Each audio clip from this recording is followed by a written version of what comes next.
ቄሱ አራዳ ናቸው። እሱ የጨረሰው የድሮውን ነው፣ ያሁኑን አንተ ነው የምትከፍለው። እንዴት ነው የምከፍለው? ለኔ ስትከፍል በምናቸው ላይ? አቤት በስጋቸው ላይ እሺ አባዬ የሚባል እሱኛው ማለት ነው። ሁሉም አማኝ ይደክማል፣ ይስታል።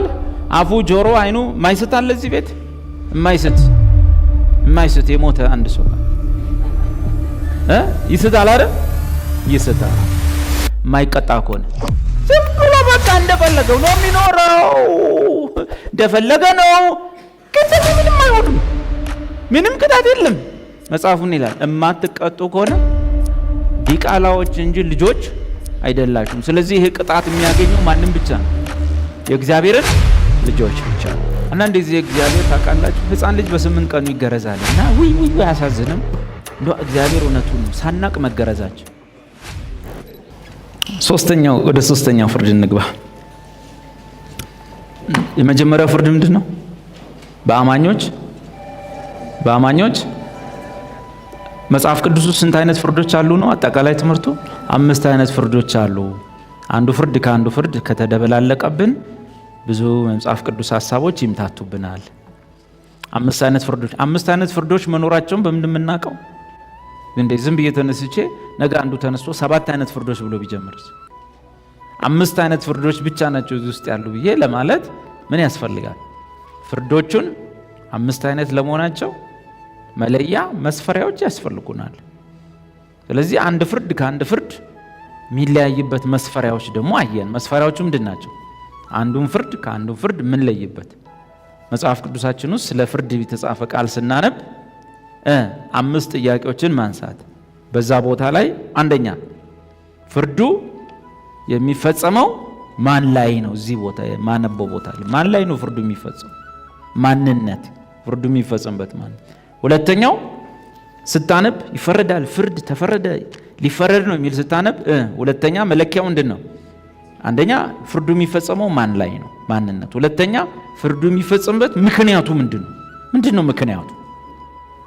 የሆነ ነገር ለምሳሌ ዝም ሳወጣ በልጁ የሚያምን በላከውም የሚያምን ከሞት ወደ ተሻግሯልና ወደ ፍርድ አይመጣም። ወደ ፍርድ አይመጣም። ማን ነው ወደ ፍርድ የማይመጣው? በምን ምክንያት ነው የማይመጣው? ማን ነው የማይመጣው? ክርስቲያን። ለምንድን ነው የማይመጣው? በላከው በኢየሱስ በላከውና በልጁ ስለሚያምን። ወደ የትኛው ፍርድ ነው የማይመጣው? ወደ ነጩ ዙፋን ፍርድ፣ ወደ እሳት ባህር አይጣልም።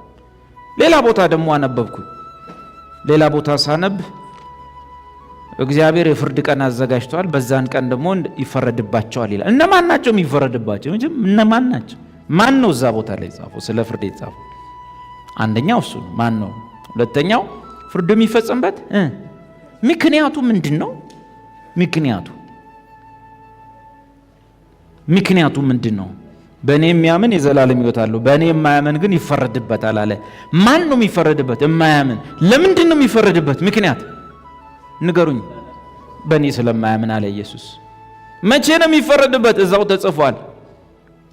ስለዚህ ሁለተኛው ነጥባችን መለያው ምንድን ነው? የሚፈረድበት ምክንያት ምንድን ነው? ማን ላይ ነው የሚፈረደው? ምክንያቱ ምንድን ነው እዚህ ቦታ ላይ? ሶስተኛው ፍርዱ የሚፈጸምበት ቦታው የት ነው? ይሄ ፍርድ የሚፈጸመው የቱ ጋር ነው? እዚህ ነው? እዛ ነው? ወደዛ ነው? የቱ ጋር ነው የሚፈረደው? አራተኛው ፍርዱ የሚፈጸምበት ጊዜው። ይሄ እዚህ ጋር የተጻፈው ፍርድ መቼ ነው የሚፈጸመው? ጊዜው መቼ ነው? አምስተኛው ፍርዱ ሲፈረድ ውጤቱ ምንድን ነው የሚሆነው? የፍርዱ ውጤት አንዱ ፍርድ ከአንዱ ፍርድ ውጤቱ ይለያያል። በእነዚህ መስፈሪያዎች ማን ላይ ነው የሚፈረደው? ለምንድን ነው የሚፈረደው? የት ጋር ነው የሚፈረደው? መቼ ነው የሚፈረደው? የፍርዱ ውጤት ምንድን ነው? በእነዚህ መስፈሪያዎች ፍርድ የሚሉትን ጥቅሶች ሁሉ አውጥታችሁ በአንድ ወረቀት ላይ ስደረድሯቸው 5 ቦታ ገብተው ቁጭ ይላሉ። እነሱን ነው እያጠናን።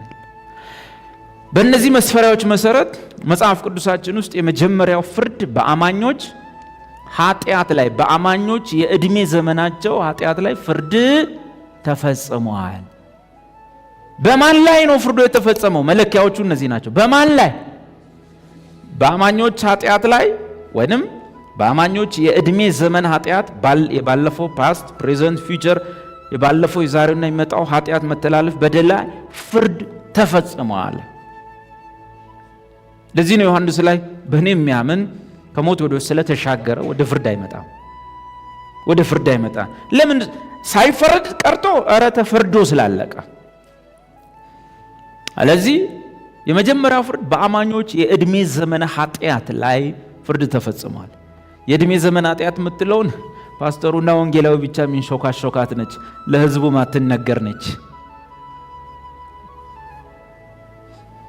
ግን ኢየሱስ ክርስቶስ ኃጢአታችንን ሁሉ አቤት ኃጢአታችንን ሁሉ ክርስትና ከእስልምና የሚለየው፣ ክርስትና ከአይሁዲነት የሚለየው፣ ክርስትና ከካቶሊሲዝም የሚለየው፣ ወንጌል የሚለየው፣ የመስዋዕቱ ኃይል የሚለየው የአንድን ሰው ኃጢአት ስንቴ በማስወገዱ ነው?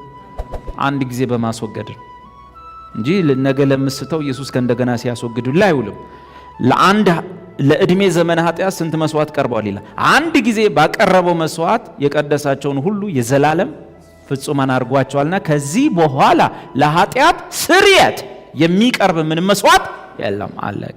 ዳዊት እንደዚህ ስላሉ ሰዎች ብጽዕና ይናገራል እንዲህ ሲል፣ እግዚአብሔር የባለፈውን ኃጢአት ይቅር ያለው የዛሬውን የከደነለት የነገውን የማይቆጥርበት ሰው እሱ ብፁዕ ነው። ክርስቲያን የዕድሜ ዘመኑ ኃጢአት ላይ ፍርድ ተፈጽሟል። መቼ? በማን ላይ ፍርዱ የተፈጸመው? በኢየሱስ ክርስቶስ ላይ። በምን ምክንያት? በአማኙ የዕድሜ ዘመን ኃጢአት መተላለፍ በደል ምክንያት። ቦታው ቀራንዮ። ሌላ መስፈሪያችን መቼ ነው በአማኝ ኃጢአት ላይ የተፈረደው? አቤት ቦታው የት ነው? ቀራንዮ። ቀራንዮ ላይ የተፈረደው በማን ላይ ነው? ቀራንዮ ላይ የተፈረደው በማን ላይ ነው? ኢየሱስ ምን አጠፋና ነው የሚፈረድበት? በማን ላይ ነው? በእኔ ኃጢአት ላይ በሉ። እንደው በእኛ አትበሉ። አንዳንድ ሰው አውቆ በእኛ የሚለው ውስጥ ይደበቃል። ኢየሱስ የጀማ አዳኝ ነው የግል አዳኝ? የግል። በእኔ በል። በዚህ ዘመን ጴንጤውን አትመን፣ ተጠራጣሪ ነው። ኦኬ። የዛሬ 2000 ዓመት በማን ላይ ፍርድ ተፈጸመ? አይ ፍርዱ የተፈጸመበት ማንነት ኢየሱስ ክርስቶስ ነው። ፍርዱ የተፈጸመበት ምክንያት ምንድን? የኔ የትኛው ኃጢአት? ቅድም የሆነች ልጅ እንዲያየው በቀደም ያመለጠ ምላስ። የትኛው ኃጢአት? የትኛው ኃጢአት? ዛሬ እሑድ ነው። ዛሬ ሁሉም ጸባየኛ ነው። ከነገ በኋላ ያለውን ይመለከታል። ሞቱ ይመለከታል። አሁን ኔክስ ማክሰኞ አይን ወይ ምላሱ ወይ ጆሮ ይስታል እና ለሱ ኢየሱስ ዕዳ ከፍሎልሃል ነው? ትከፍላታለህ። ቄሱ አራዳ ናቸው። እሱ የጨረሰው የድሮውን ነው፣ ያሁኑን አንተን የምትከፍለው። እንዴት ነው የምከፍለው? ለእኔ ስትከፍል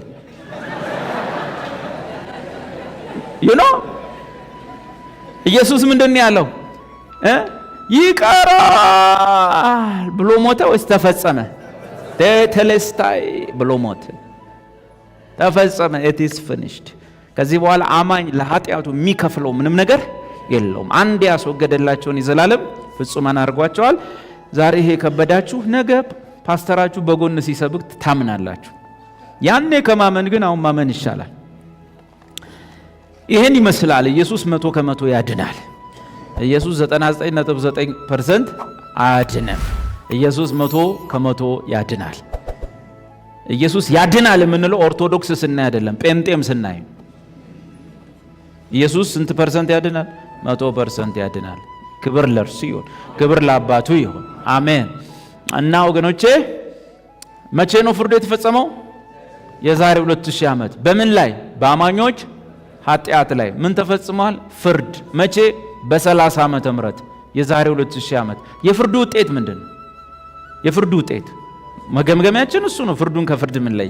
የፍርዱ ውጤት አቤት ለኢየሱስ ክርስቶስ ሞት፣ ለአማኙ ግን ጽድቅና የዘላለም ሕይወት። የፍርዱ ውጤት ምንድን ነው?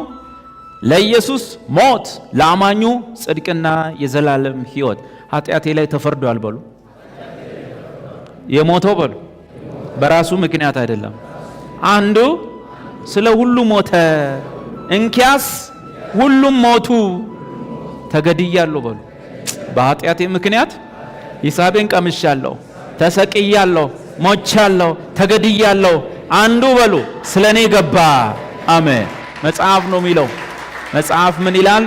አንዱ ስለ ሁሉ ሞተ። ሰብስቲሽነሪ ዴዝ ማለት በምትክነት ገብቶ ሞተ።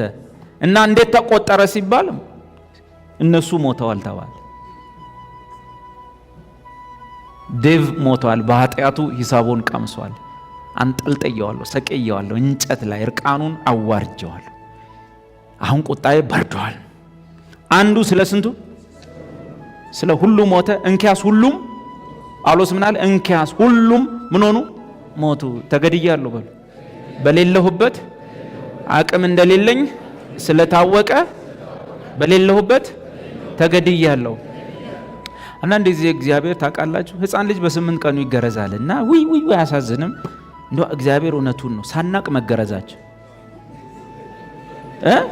ትዝ ይላችኋል? ወንዶች ያን የቆሰላችሁት ያለቀሳችሁ ትዝ ይላል? ማትችለው ሲሆን በማታስተውልበት ጊዜ ጥሩ ነው። ይሄ ደግሞ በጣም የዘላለም ጥፋትና ፍርድ ነው። ስለዚህ እግዚአብሔር በሌለንበት ገደለን። ማን ተተክቶ ሞተ? አቤት ማን ተተክቶ ሞተ? ስለዚህ የኢየሱስ ሞት ምን ይባላል? ኢየሱስ ሞቱን ሞተ፣ ሞታችንን ሞተ። ሞተ ነው ሞተልን ነው። አብርሃምስ ሞተ። ኢሳያስ ሞተ። ሕዝቅኤልስ ሞተ። እንትና ምን ሆነ? ሞተ። የምስራቁ ምን ሆነ? ሞተ። የምዕራቡ ምን ሆነ? ሞተ። ኢየሱስሳ ሞተልን አይደለ? ዴቭ ተወለደ፣ አስቴር ተወለደች፣ በቀለ ተወለደ አይደለ? ኢብራሂም ምን ሆነ? ተወለደ። ሙሳ ምን ሆነ? ተወለደ። ኤቭሪባዲ ምን ሆነ? ተወለደ። ኢየሱስሳ ሕፃን ተወለደ። ሕፃን ተወልዶልናል። ማርያም አቅፈው ምን ትላለ? በድርቅና ወንድ ልጅም ተሰጥቶናል። ማን ያቀፈው? ማርያም። በድርቅና ምን ትላለ? ተሰጥቶናል። እግዚአብሔር ይመስገን። የማን ነው? አቤት የኛ ነው። የኛ ነው። የቀረው ኤቭሪባዲ ምንድነው የሚሆነው? ተወለደ፣ ከዛስ ሞተ። ኢየሱስስ ተወለደልን፣ ቀጥሎስ ሞተልን። ኧረ በእናታችሁ ለዩ። ኢየሱስን አትደባልቁ ከነ አብርሃም ጋር፣ ኧረ ከነ ፓስተር ጋር አትደባልቁት። የእግዚአብሔር ልጅ ነው፣ ከሰማይ ነው የመጣው።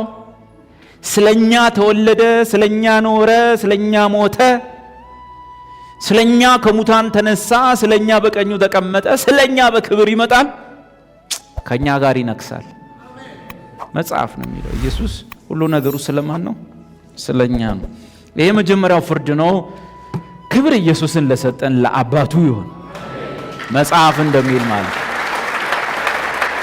ስለዚህ የአምስቱ ፍርዶች የመጀመሪያው ምንድነው? በአማኝ የእድሜ ዘመን ኃጢአት ላይ ፍርድ ተፈጽሟል። የዛሬ 2000 ዓመት ውጤት ምንድነው? ለኢየሱስ ሞት ለኛ የዘላለም ሕይወት። ሁለተኛ የፍርድ አይነት በዚህ የተጠቀመ ክርስቲያን ዳግም የተወለደ እግዚአብሔርን ልጅነት ያገኘ በእግዚአብሔር ልጆች ወይንም ዳግም በተወለዱ ልጆች ወይንም በዳኑ አማኞች ላይ በምናቸው ላይ? በስጋቸው ላይ የሚፈጸም ፍርድ ነው። ሁለተኛው ፍርድ በምናቸው ላይ? አቤት በስጋቸው ላይ። እሺ ትጀርዬ እሺ አባዬ የሚባል እሱኛው ማለት ነው በአማኞች ብቻ። ይሄኛው ሁለተኛው ፍርድ በሙስሊም ላይ አይፈጸምም፣ በአይሁዲ ላይ አይፈጸምም፣ በቻይና ላይ አይፈጸምም፣ በሳውዲ አረቢያ ላይ አይፈጸምም። ይሄ ፍርድ የሚፈጸመው የእግዚአብሔር ልጅነት በተቀበሉ ከፊት ለፊታቸው ርስት ያው ርስት የተዘጋጀላቸው በሰማይ ርስት ለተጠበቀላቸው ለወራሽ ልጆች ብቻ የተዘጋጀ ፍርድ ነች። ሁለተኛዋ ፍርድ በአማኞች ምን ላይ? በእግዚአብሔር ልጆች ምን ላይ? ስጋ ላይ። በማን ላይ ነው ፍርዱ የሚፈጽመው? በአማኞች ወይም ዳግም በተወለዱ የእግዚአብሔር ልጆች በምናቸው ላይ? በምናቸው? በስጋ ላይ የሚፈጸም ፍርድ። ይሄ በማን ላይ ነው የሚለው ነው። ፍርዱ የሚፈጸምበት ምክንያት ምንድን ነው? ምክንያቱ ምንድን ነው? በአማኞች በስጋቸው ይፈረድባቸዋል፣ በስጋቸው ይቆነጠጣሉ፣ ይቀጣሉ። የፍርዱ ምክንያት ምንድን ነው? የተገለጠ የኃጢአት ልማድ ሲኖር። ሁሉም አማኝ ይደክማል፣ ይስታል። አፉ፣ ጆሮ፣ አይኑ ማይስታል። ለዚህ ቤት የማይስት የሞተ አንድ ሰው ካለ ይስታል አይደል? ይስታል። እና ይሄ ፍርድ ይመለከተናል? አይመለከተኝም። የምን ኃጢአት? የአማኞች ምን አይነት ኃጢአት? የተገለጠ የኃጢአት ልምድ። ምንድነው እሱ? በአማኞች ስጋ ላይ ቅጣት የሚያመጣው የተገለጠ ኃጢአት። የተገለጠ ኃጢአት ምን ማለት ነው? ጳውሎስ ምን አለ? የአንዳንዶቹ ኃጢአት የተገለጠ ነው፣ ፍርድን ያመለክታል። ሌሎችን ወይም ሁላችንን ግን ኃጢአት ምን ያደርገናል? ሁልጊዜ ይከታተለናል። ኃጢአት የማይከተለው ሰው እዚህ ውስጥ ማይከታተለው ቶሎ የሚከበንን ኃጢአት እያስወገድን ቶሎ ምን የሚለን ኃጢአት ሁሌ ይከበናል። እዚህ ውስጥ ይመላለሳል። እዚህ ላይ ክፉ ቃል መጥቶ ያውቃል። አንዳንድ ሳትወደው ግድ ያመልጣል። ተናግሮ አናጋሪ ያናግራቸዋል። ይህንንም ስትይዙ እዚህ ውስጥ ያለው ይሄዳል።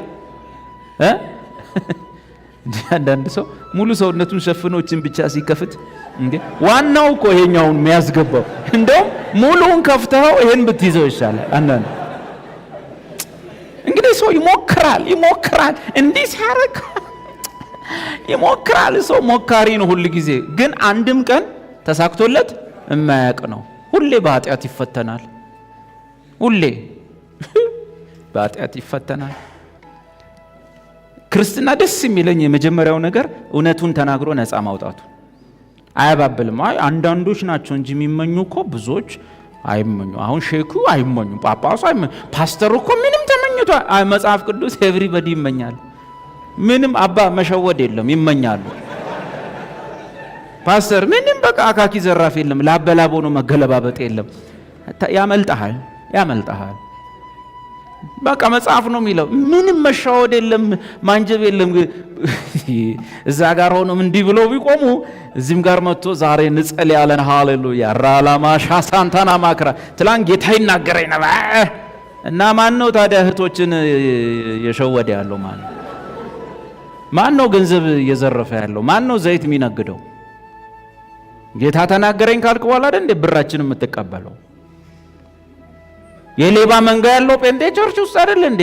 አሰዳቢው ቲክቶክ ላይ፣ ፌስቡክ ላይ፣ ዩቲዩብ ላይ መሳቂያ ያደረገን ሌባ እኮ ይሄ የቅድም ያልኳችሁ ነው። ስለዚህ ወንድሞቼ ማንንም ሰው መጽሐፍ ቅዱስ አይራራለትም። ንጉሥ ነኝ ብሎ አያከብር፣ ወፍጮ ፈጭታ ነኝ ብሎ አይራራልም። ሁሉም ኃጢአት ሰርቷል ይላል። ንጉሱም ቁጭ ባሉበት ወፍጮ ፈጭቷም ሁሉም ኃጢአት ሰርቷል። ልዩነት የለም። ሁሉም የእግዚአብሔር ክብር ጎድሎታል። ያን ጊዜ የማይመቸው ክፍል አለ። ማን? አቤት ለእግዚአብሔር ቅርቡ ነኝ፣ ትላንት እንደውም አብረን ነው ያልነው ብሎ የሚያስበው የሃይማኖት ሰው ይሄ ጥቅስ አይመቸው። እስቲ አስብልኝ፣ እዚህ ጋር ሼኪ፣ ጳጳስ፣ ፓስተር እና ሲኒየር ሐዋርያ ቆሟል። አንዱ ጸጉሩ ረጅም ነቢይ ቆሟል። እዚህ ጋር ደግሞ ጋለሞታ፣ ሴተኛ ዳሪ፣ የሸዋበር ወሮበላ፣ የምንትስ በር ምንትስ እዚህ ጋር ቆሞልሃል። ትላንት የሰከረ አይኑ የቀላ እዚህ ጋር ቆሞልሃል። ከዛ ጳውሎስ መጣ። ሁሉም ኃጢአት ሰርተዋል ሲል ማን ነው የሚያኮርፈው? ልዩነት የለም ሲል ማን ያኮርፋል? ስለዚህ ወንጌል ለማን አይመችም? ለምን? ቀጥሎ እዚህ ጋር ያለው የሚናገረው ነገር አለ። ምን ይላል? እዚህ ጋር ያለው ቡድን ምን ይላል? ትምክህት እንግዲህ ወዴት ነው? እሱ ቀርቷል፣ ልዩነት የለምና። ሮሜ ላይ እንጻፈው ትምክህት ቀርቷል። በስራ ነውን? አይደለም፣ በእምነት ነው እንጂ። ቀጥሎስ ምን ትላቸዋል? እነዚህን ቡድኖች ሰው እዛው የተጻፈ ሮሜ 3:27 እናማንብል ሰው አለምንም ስራ በእምነት እንዲጸድቅ እንቆጥራለንና። እዚህ ጋር ያለው ቡድን ምንድነው? እዚህ ጋር ያለው ቡድን ምንድነው የሚለው? ይሄኛው ቡድን ምንድነው የሚለው? የሚመቸው ይመስላል። ፓስተርህም ከነዚህ አንዱ ነኝ ካላለ እዛ ሰፈር አይሰለፍምን? አንተ ሴቱ ጋር ነው ያቆምኩ። ኃጢአተኛ ነኝ፣ ከኃጢአተኞች ዋነኛ እኔ ነኝ ብለሃል እንደነሱ? ባጭሩ ኢየሱስ የሞተበትን ዓላማ የሞተበትን ግብ የሚያሳንስና ደህንነትን ከሰው ስራና ጸባይ ጋር የሚያገናኝ ትምህርት አትራራለት። ለትምህርቱም ለሰውየው ማትራራ ሰው ነው፣ ሟች ነው። ፍርዱ የሚፈጸምበት ምክንያት ማንነት፣ የአማኝ ስጋ ምክንያት፣ የአማኙ የተገለጠ ኃጢአት። የተገለጠ ኃጢአት ምን ማለት ነው? ሁላችንም እንስታለን። ሲያመልጠን ነው የሚውለው። የተገለጠ ማለት ግን ምንድን ነው? በምንደክም ጊዜ ከንስሐ አባታችን ከኢየሱስ ጋር መጨረስ ሲገባው ዝም ብሎ ኖርማል ላይፉ እያደረገ ያንን ነገር እያደረገ ኃጢአቱን እየተለማመደ ያለ ከዛ ኃጢአቱ ከኢየሱስና ከሱ አልፎ የት ይወጣል? ሰፈር ውስጥ ይወጣል፣ መንደር ይወጣል፣ አካባቢው ላይ ይወጣል፣ የሰፈር መነጋገሪያ ይሆናል። እረ ጉድ እንደው ምን አይነት ነው እንደው የዚህ ሰውዬስ እንደው ክርስትና ይለያል፣ እረ ምኑ መጣብን ይሉታል። ከዛ ይሄ ነገር የተገለጠ ነው። ወደ ምን ሊመጣ ነው ማለት ነው? ፍርድን ያመለክታል። እሺ የፍርዱ ቦታ የት ነው? የት ነው የሚፈረድበት አማኝ በስጋው ላይ? አቤት ሰማይ ቤት ነው። መቼ ነው? በህይወት ዘመን እዚህ ምድር ላይ ጌታን እየተከተለ በደቀ መዝሙርነት እስከኖረ ድረስ አማኝ እግዚአብሔር ልጅነቱን በዚህ ምድር ላይ እስከኖረበት ጊዜ ድረስ የዚህ ፍርድ ተካፋይ ነው። ፍርዱ የሚሰጥበት ጊዜ ያ ነው። አሁን ነው በህይወት ዘመኑ። በአማኙ የህይወት ዘመን ሁሉ መጽሐፍ ቅዱስ ምን ይላል? ሁላችን የቅጣቱ ተካፋዮች ነን። የማትቀጡ ከሆነ ግን ዲቃላዎች እንጂ ልጆች አይደላችሁም። የምትቀጡት ለምንድን ነው አለ? የክርስቲያን የፍርድ ውጤት ለምንድን ነው? አባት የሚወደውን ልጁን ይቀጣዋል። አንደኛ የእግዚአብሔር ፍቅር ማሳያ ነው። ሁለተኛ በስጋ አባቶቻችን ለጥቂት ጊዜ ይቀጡን ነበረ፣ እኛም እናከብራቸው ነበረ። እሱ ግን ከቅድስናው እንድንካፈል ሶስተኛ ለጥቅማችን ይቀጣናል። ለምንድን ይቀጣን? አማኝ በስጋው ላይ ይቀጣል። ለምን? ከእግዚአብሔር ህይወት ለመካፈል የእግዚአብሔርን ህይወት ይካፈላል። አለዚያ ዝም ብሎ ከተተው አበሻው ነው የሚኖረው። ዝም ብሎ እንዳበሻ ይኖራል። እግዚአብሔር የማይቀጣው ጥልቅ ብሎ አበሻው ነው የሚቀረው። ግን እግዚአብሔር ወደ ራሱ የህይወት ልምምድ የሚመልሰው በምንድን ነው? በቁንጥጫ። እግዚአብሔር እንዲያርጎ ከሚመልስ መጀመሪያ መሄድ፣ በእርሱ ህይወት ለመሄድ ህይወቱን ኤክሰርሳይዝ ለማድረግ።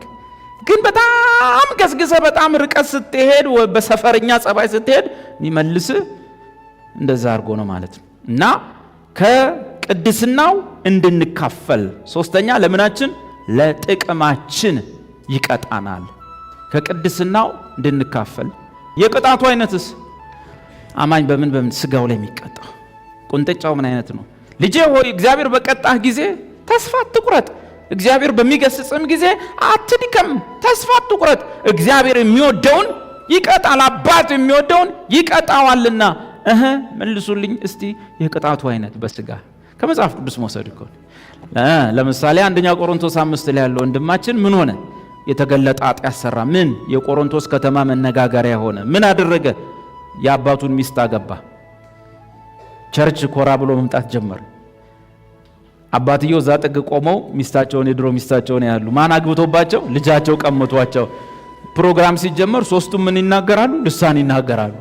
ሶስቱም ራሻሳ ባላም ማንደና እሷም እዛ ጋር ሆና ሃሌሉያ። ኦኬ ጳውሎስ አየና ምናል ረጉድ ከተማው እኮ በዚህ ጉዳይ እያወራ ነው። ስለዚህ እንደዚህ አይነቱ ሰው መንፈሱ በጌታ በኢየሱስ ቀን ትድን ዘንድ አሁን በምኑ ይቀጣል? በስጋው ይቀጣል። ጥቅሶቹን አውጥተን አይተናል አይደል? በጌታ በኢየሱስ ቀን መንፈሱ ትድን ዘንድ አሁን በምን? አቤት በስጋው ይቀጣል። ስለዚህ ያ ወንድማችን በስጋው ላይ ቅጣትን ተቀበለ። አይነቶቹን እናያቸዋለን ቅጣቶቹን። ሌላ ተጨማሪ የተቀጡ በስጋ እዛው የቆሮንቶስ ሌሎች አማኞች እንትኖች ይመስሉኛል፣ ጎረምሶች ይመስሉኛል። የት ሄደው ይመጡ ነበር? ጣዖት ቤት። ምዕራፍ 6 ላይ ሴተኛ አዳሪ ጓደኛ ነበራቸው። አሜዚንግ! ሴተኛ አዳሪ ጓደኞች ነበሯቸው። እዛ ደርሶ ይመጣሉ። ምዕራፍ 8 ላይ ጣዖት ቤት ገብተው አምልከው ይመጣሉ። ትብልቅልቅ።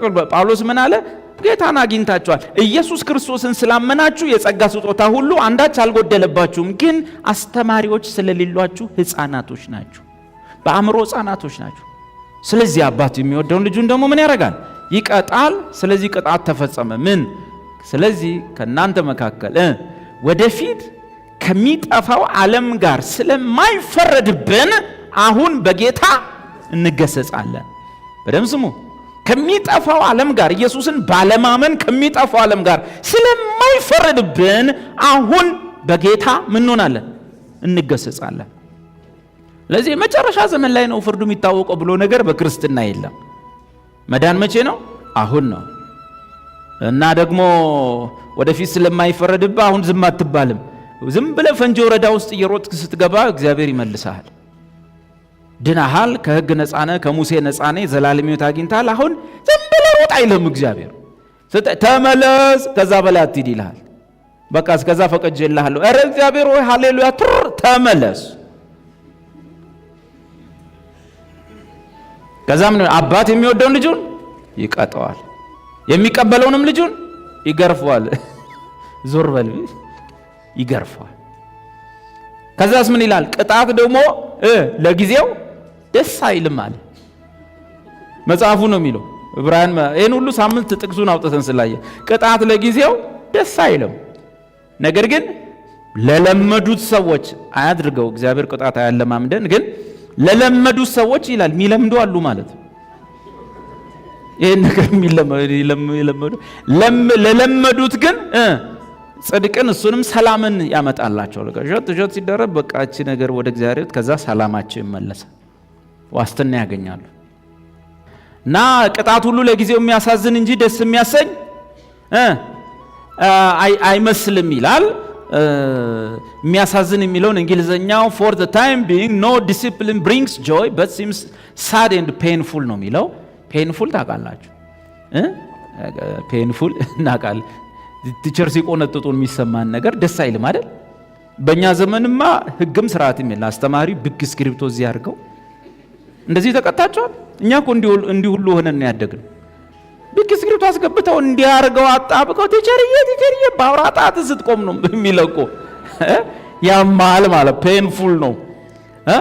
ቅጣት ለጊዜው ደስ የሚያሰኝ አይመስልም። ዳሩ ግን በኋላ ለለመዱት የሰላምን ፍሬ እርሱንም ጽድቅን ያፈራላቸዋል። እንግሊዘኛው with God and the lifestyle and attitude ምና ይሄ ላይፍ ስታይል ይቀየራል። እግዚአብሔር እንዲህ ሲያረጋው መክረነው እምቢ አለ። የቸርች ሽማግሌ ላይ ነጥሮ ሄደ። ወንድም እነማን ናችሁ እኔ አላቃችሁም ብሎ ዘሎ የሄደ ሰው ሲያረጋው ምን ይሆናል? ድሮ ስንመክረው ወደሚመለስበት ህይወት ይመለሳል።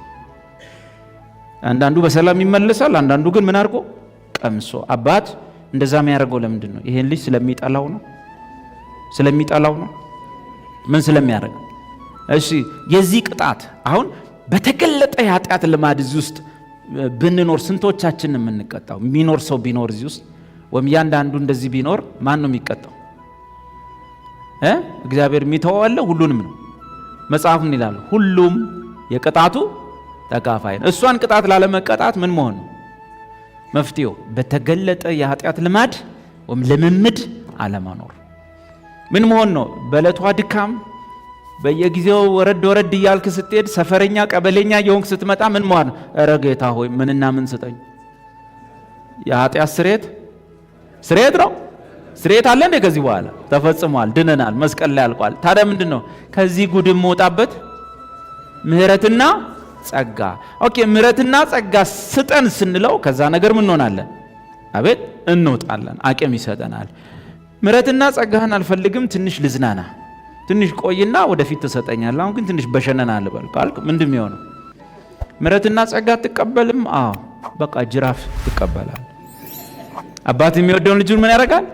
ይቀጣዋል። ምናችን ይቀጣል? ስጋችን። ስንቶቻችን በዛ ነገር ብንሄድ ስንቶቻችን? አቤት ሁላችን የቅጣት ተካፋዮች ሆነናል። የማይቀጣ እስካለ እዚህ ውስጥ ለምሳሌ ሄዶ በሸነና ሲል የኃጢአት በሸነና ባይኖረውም ብቻ በዚህ ዓለም ነገር ሄዶ እንዶ ድምጥማጡ ቢጠፋ እንዶ ዳንኪራ እያረገ እንዶ እዛ ከርሞ ቢውል ምንድን የሚሆነው? አቤት ከዚህ መሃል ምን ይሆናል? የማይቀጣ ከሆነ ዝም ብሎ በቃ እንደፈለገው ነው የሚኖረው፣ እንደፈለገ ነው። ግን ደግሞ ምንም አይሆንም፣ ምንም ቅጣት የለም። መጽሐፉን ይላል እማትቀጡ ከሆነ ዲቃላዎች እንጂ ልጆች አይደላችሁም። ስለዚህ ይሄ ቅጣት የሚያገኘው ማንም ብቻ ነው? የእግዚአብሔርን ልጆች ብቻ ነው።